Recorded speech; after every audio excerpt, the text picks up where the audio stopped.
Maná Diário, com o pastor Fagner Araújo, que trará uma mensagem de Deus para o seu coração.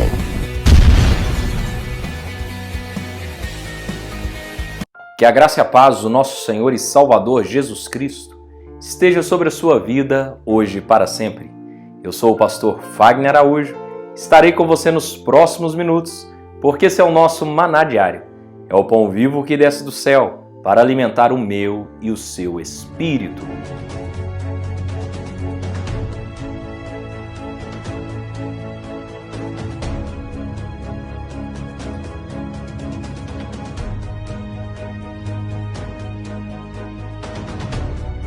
Meus amados irmãos, e no Maná Diário de hoje, dando sequência à nossa série de mensagens sobre inteligência emocional, estamos falando sobre o apóstolo Pedro, o chamado dele, coisas que ele viveu no decorrer desse chamado, o momento onde ele decai da fé, depois a sua regeneração, como que o Senhor trabalha para trazê-lo de volta e, por fim, a ponto dele se entregar como oferta, como mártire por amor ao Evangelho.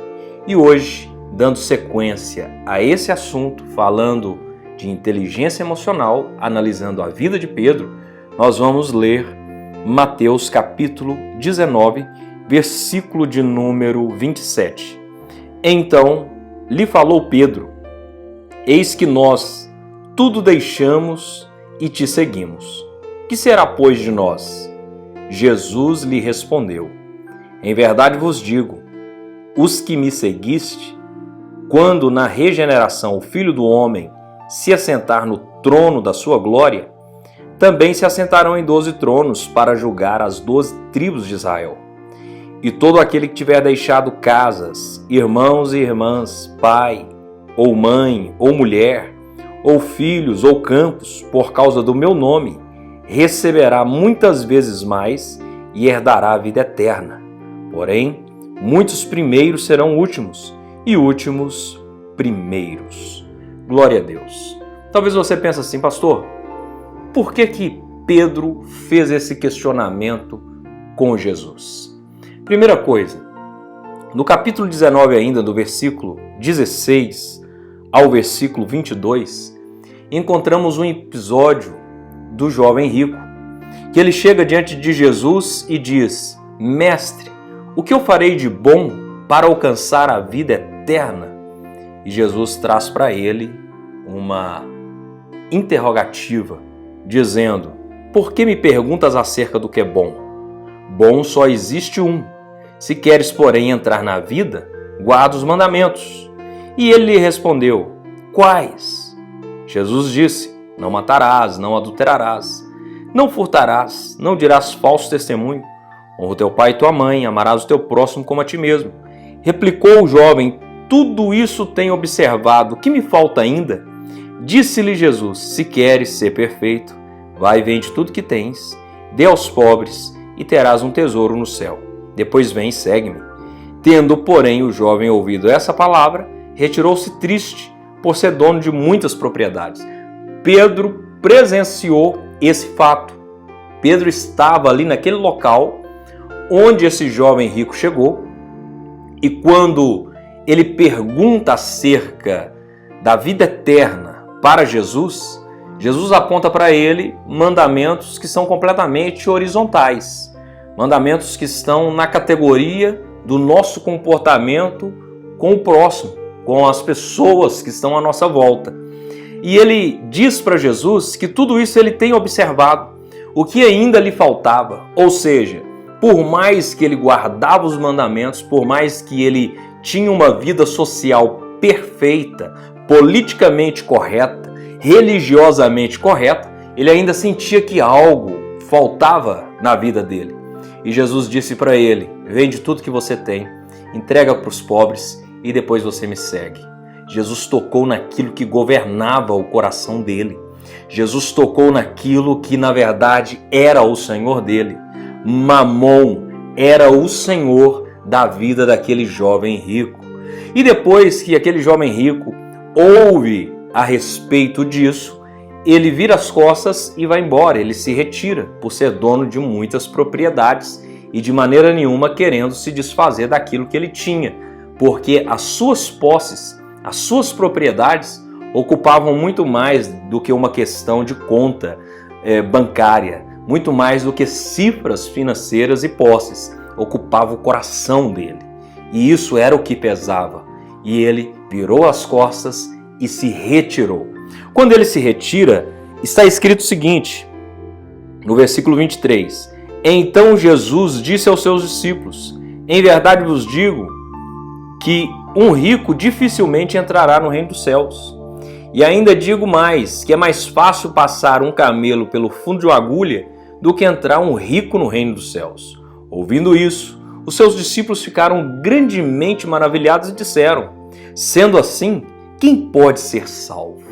Jesus fala que um rico dificilmente seria salvo. Por quê? Porque a confiança do rico está baseada no seu dinheiro, está baseado nos seus recursos, nas suas finanças.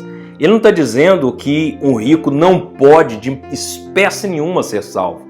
Ele disse da dificuldade do rico ser salvo por causa da confiança e da entrega que essa pessoa faz a mamon, ao dinheiro, às suas posses, aquilo que ele ou ela possui. E a palavra do Senhor diz o seguinte, que os seus discípulos então perguntaram, então quem é que pode ser salvo? Jesus, fitando neles o olhar, disse-lhes, isto é impossível aos homens, mas para Deus tudo é possível.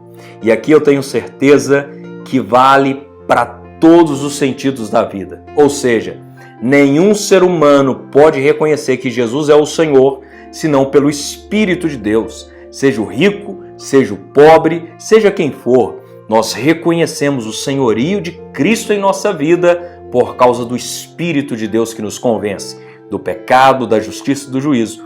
Então Pedro, nesse momento, ouvindo Jesus falando sobre essas coisas, vendo um jovem que aparentemente tinha uma vida completamente exemplar, virando as costas e abandonando, não querendo seguir a Jesus por causa das posses que ele tinha, Pedro então sai com essa pergunta, no versículo 27. Então lhe falou Pedro, eis que nós tudo deixamos e te seguimos. Que será, pois, de nós, mestre? O jovem rico não quis largar as coisas para seguir o Senhor. E o Senhor nos conhece, o Senhor sabe que nós tudo deixamos. Pedro, ele era um empresário no ramo de pesca. E quando o Senhor o chama, depois de um dia complicado, ou melhor, uma noite difícil, onde ele não teve resultados, o Senhor então traz para a vida de Pedro um resultado meteórico, onde ele teve a oportunidade de pescar muitos peixes baseado na palavra de Jesus. E de repente Jesus traz para ele o seu chamado. Ele abandona tudo aquilo. Ele abandona o resultado que ele teve, ele abandona os barcos, ele abandona tudo para seguir a Jesus. E é disso aqui que ele está dizendo para Jesus. Senhor, e nós que largamos tudo? Esse jovem virou as costas porque ele não quis largar. E nós que já fizemos isso? E nós que largamos tudo? O Senhor está dizendo que dificilmente um rico pode ser salvo. A gente tinha até uma vida equilibrada, uma vida tranquila, mas abandonamos tudo para servir ao Senhor. E aí, o que a gente ganha com isso? O que será de nós no futuro? E Jesus disse para ele o seguinte, e Jesus respondeu, em verdade vos digo que vós, os que me seguiste, quando na regeneração o Filho do Homem se assentar no trono da sua glória, vós também vos assentareis em 12 tronos para julgar as 12 tribos de Israel. Glória a Deus! Imagina o privilégio que os discípulos terão. A palavra do Senhor diz que eles se assentarão em 12 tronos para julgar as 12 tribos de Israel. Por que, pastor, eles se assentarão nesses 12 tronos? Porque eles viveram o período de transição da época da lei para o momento da graça. E Israel não será de maneira nenhuma indesculpável diante das situações que ele viveu, rejeitando Jesus na vida deles. A palavra do Senhor diz que ele veio para os que eram seus, mas os seus não o receberam. Sabemos que Jesus quando ele voltar, depois já na segunda vinda, onde ele chegará no Monte das Oliveiras, acompanhado por um exército que é a sua igreja, então Israel o reconhecerá como Messias. Haverá sim um julgamento no final de todas as coisas, e os seus discípulos assentarão em 12 tronos para julgar as 12 tribos de Israel. E a palavra do Senhor diz o seguinte: e todo aquele que tiver deixado casa, irmãos, irmãs, pai, mãe, mulher, filhos, campos, por causa do meu nome, receberá muitas vezes mais e herdará a vida eterna. Porém, muitos primeiros serão últimos e últimos serão primeiros. Pastor, o que é isso? Jesus estava deixando claro para Pedro e para os seus discípulos: aquele que tiver renunciado os seus bens, os seus prazeres, a sua família, por amor a mim, por amor ao Evangelho, vai receber muitas vezes mais daquilo que deixaram. Essa muitas vezes mais está falando da terra aqui. Está falando de uma recompensa terrena. Você sabe por quê? Porque Deus não fica devendo nada a ninguém. Não pense que o que você faz no reino de Deus vai ficar perdido. Mesmo que não exista no seu coração o desejo da barganha, e tomara que não exista mesmo.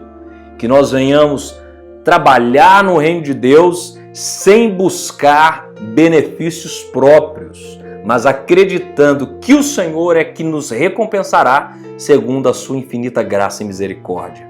Então o Senhor está dizendo, aqui na terra ainda, essa pessoa receberá muitas vezes mais e ainda receberá glória vindoura. E ele diz lá no finalzinho: porém muitos primeiros serão últimos e muitos últimos serão primeiros. O que isso significa, pastor? Significa que muita gente até mesmo se prontificou um dia, mas viraram as costas novamente.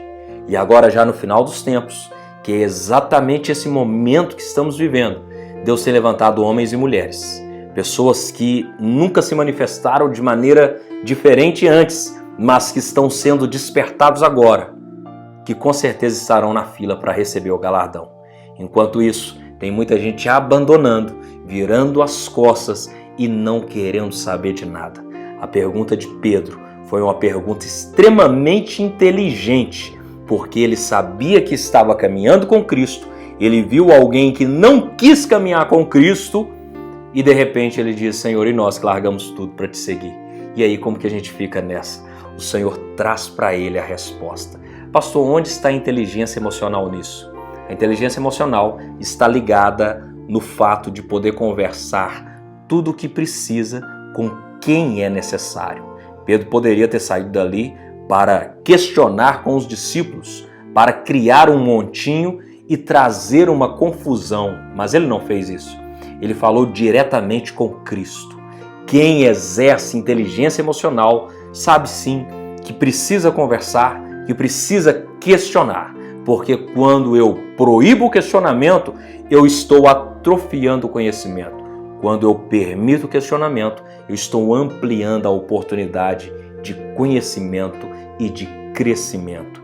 E olha quantas informações importantíssimas foram relatadas aqui. Como que eu aplico isso na minha vida, pastor? Como que você vai aplicar isso na sua vida? Conversando o que precisa no momento que precisa. Não tenha medo, converse, meu querido. Você, muitas vezes, por não conversar as coisas que precisam, você fica trazendo e criando imagens em sua mente que somente te levam para o buraco. É melhor conversar tudo que precisa no momento que é necessário para que as coisas se resolvam naquela hora. Eu vou dizer para vocês que eu, pastor Fagner, eu tenho tentado levar na minha vida dessa maneira. Se precisou conversar alguma coisa, eu prefiro conversar ali naquela hora e deixar as coisas resolvidas do que ficar remoendo assuntos dentro de mim que com certeza só me afastarão do propósito. O propósito de Deus é a coisa mais importante para a minha vida e para a sua vida. Eu quero orar por você nessa hora, em nome de Jesus. Neste momento, vamos unir a nossa fé. Vamos falar com aquele que tem o poder de nos abençoar, porque Ele é Deus. É momento de oração.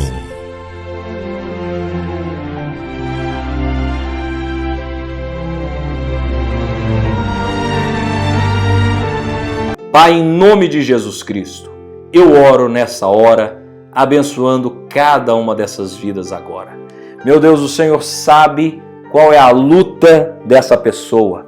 O Senhor sabe das dificuldades. O Senhor sabe, meu Deus, das batalhas na mente que esse homem e essa mulher têm enfrentado. E eu peço ao Senhor nessa hora, traga, meu Deus, convicção, traga firmeza, traga coragem, para que o que precisa ser conversado, seja conversado. O que precisa ser perguntado, seja perguntado. E a humildade exista no coração para receber a palavra que realmente for encaminhada ali naquela hora. Em nome de Jesus Cristo. E nos dê a coragem, nos dê a ousadia de largar tudo. Quando Pedro disse o que disse, ele disse sem demagogia, abandonou tudo, virou as costas e saiu para seguir um propósito, um chamado. Nos dê a coragem, meu Deus, de arriscar a nossa vida, de entregar a nossa vida por amor ao Evangelho.